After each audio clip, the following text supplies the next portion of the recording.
If you want to understand epidemiological study designs, you should know two key words: exposure and outcome. All studies explain relationship between these two.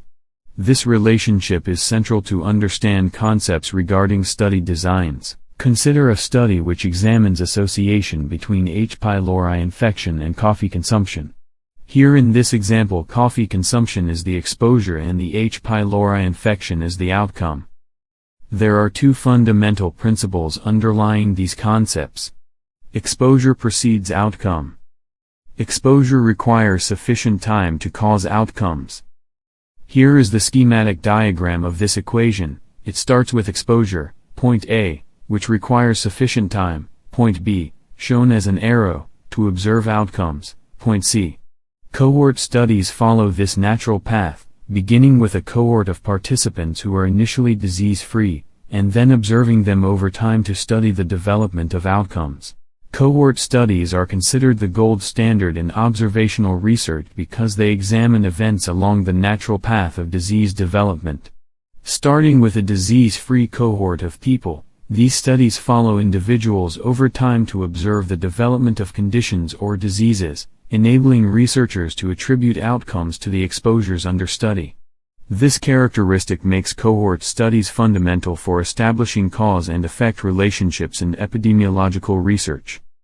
However, cohort studies are lengthy and require substantial resources and time to conduct, which makes them less efficient for quickly generating knowledge about health outcomes. Cohort studies have made significant contributions to epidemiology. Among these, the Framingham Heart Study, which began in 1948 in Framingham, Massachusetts, United States, is particular to mention. It enrolled its third generation of participants in 2002, grandchildren of the original cohort. It was started when little was known about cardiovascular disease and risk factors. It coincided with President Franklin Roosevelt's death from hypertension and heart failure complications. Since then, the study has reshaped our understanding of the cardiovascular diseases and associated risk factors. Other historical cohort studies include the Honolulu Heart Program, which focused on cardiovascular risk factors in Japanese American men living in Hawaii. The National Survey of Health and Development, initiated in the United Kingdom in 1946, explored relationships between health, environment, and aging.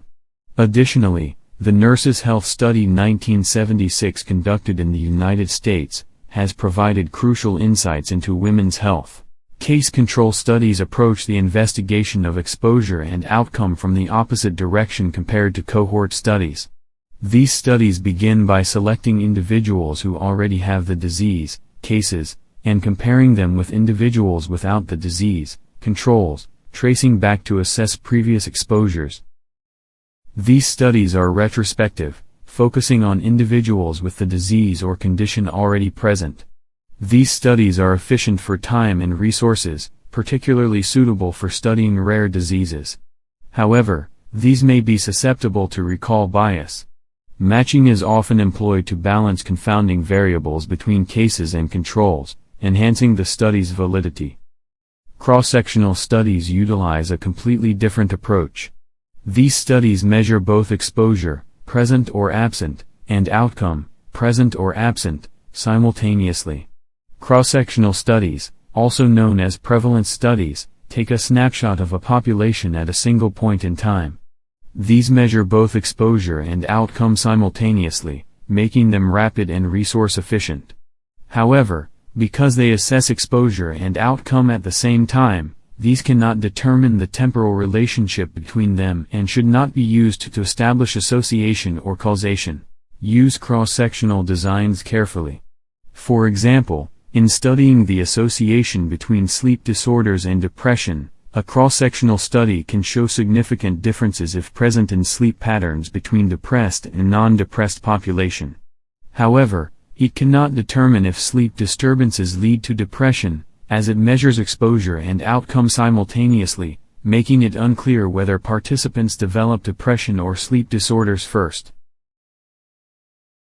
Second example is the correct application of cross-section study design. Here in this research question, Cross-section study can compare and show significant differences if present between male and female diabetic population.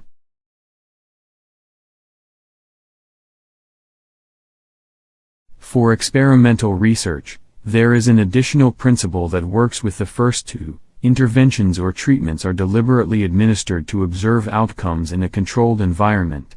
We used the word exposure deliberately because, theoretically, it is possible to use experimental research to study exposure. For example, to examine the impact of extreme low temperatures on humans, people can be deliberately exposed to such temperatures to observe the outcomes. Indeed, such experiments have been carried out in the past. The third point has a painful past history. Around world wars, prisoners and vulnerable groups were used to study the impact of natural exposures such as extreme cold temperatures, low-pressure environments in aircraft cabins, and biological exposures like deliberate injuries and biological agents. Additionally, other exposures such as radiation and infectious diseases were studied to observe their outcomes in humans, for both scientific research and military purposes. The Dachau hypothermia experiments and Unit 731 biological and chemical warfare projects are examples of unethical experiments conducted during World War II for military and scientific knowledge. Participants were forcibly involved, subjected to severe injuries, and many lost their lives. Dr. Chester M. Southam's injections of HeLa cells and the Tuskegee syphilis study are examples of corrupt research practices. Does radiation exposure alter blood test results? Since it's unethical to expose people to radiation for research, scientists study accidentally exposed individuals, test radiation on blood samples in labs, and use animals in controlled settings to understand how radiation affects blood. These methods maintain ethical standards while investigating the impact of radiation on blood indices. The Nuremberg trials, conducted in the aftermath of World War II, included the prosecution of Nazi doctors for inhumane experimentation on humans. These trials led to the establishment of the Nuremberg Code, a set of principles that govern human experimentation. The Nuremberg Code consists of 10 important principles that create an umbrella of ethical guidelines under which human experimentation is permissible. Individuals interested in research should familiarize themselves with this historical context and thoroughly read both the Nuremberg Code and the Declaration of Helsinki. The Declaration of Helsinki, created by the World Medical Association, WMA, General Assembly and first drafted in 1964, outlines ethical principles for medical research involving human subjects. It is a comprehensive guide that ensures research is conducted ethically and responsibly.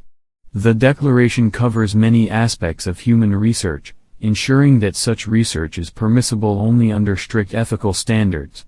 Today, we've discussed the basics of epidemiology study designs and ethics. Stay tuned for more informative videos in the future. Thank you for watching. Don't forget to like, share, and subscribe, and leave your feedback in the comments below.